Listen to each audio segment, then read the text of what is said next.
Hello, Bible readers. At 40 verses, Psalm 37 is lengthy, and maybe you're wondering if you've watched previous posts, because it does, this psalm, come across as teachy and it's pretty long. It seems kind of instructional. If you wondered whether maybe this is another acrostic psalm, where each verse starts with the next letter of the Hebrew alphabet, you got it. Yes, of course. Only this time, each section, there's 40 verses, not 22. Each section, each letter, almost every letter anyway, gets 2 verses. Fancy, right? Psalm 37's purpose, like most acrostic psalms that are teaching, is to give practical instruction for living, in particular, the parts of life when we notice good things happening to people with bad behaviors. So as much as we wonder why do bad things happen to good people, this is a psalm that tries to respond to why do good things happen to bad people? I mean, in a world, in a religious system like the one represented in the first book of Psalms, that the wicked prosper, that doesn't make any sense, right? Because you're supposed to have to follow Torah law in order to enjoy the abundance of life. The whole time in these Psalms, the themes are centered around the idea that God is just. Be righteous, that is, follow God's ways as laid out in Torah, in the law, you will prosper. You will have life. Be wicked, go to the pit. Now. In this life, not in some afterlife. Again, the Psalms are not tied up with end-of-life judgment like we 21st century Christians are. When the Psalms talk about the righteous thriving and the wicked getting what they deserve from God, they don't mean abstractly, and they don't mean in some afterlife. They mean right now. So what are we to do then with the prosperity of the wicked when good things happen to bad people in the now? Do we believe what we see? Do we believe in the prosperity of the wicked? Or do we believe in the power and truth of God? Or is that a false choice?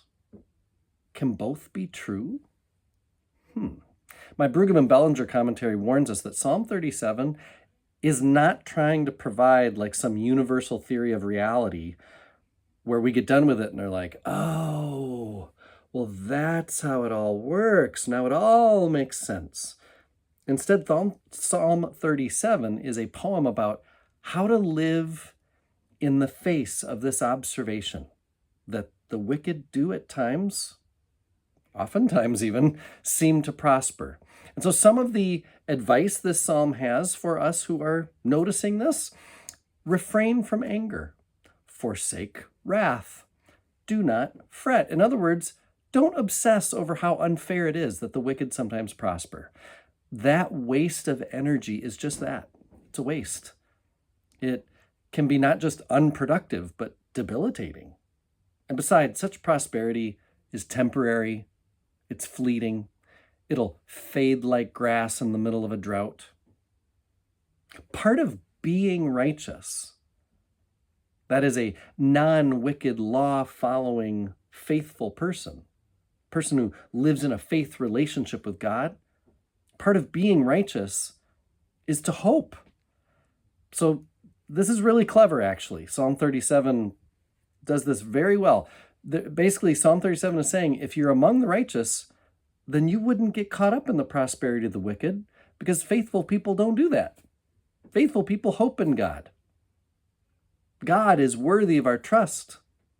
So hope, because that's the righteous thing to do. This can feel naive or a little bit willingly oblivious to the frustration, the anger, and more that comes from good, hardworking, generous people suffering while wicked, lazy people receive the fruits of others' labors, for example. But Psalm 37 does have nuance as well.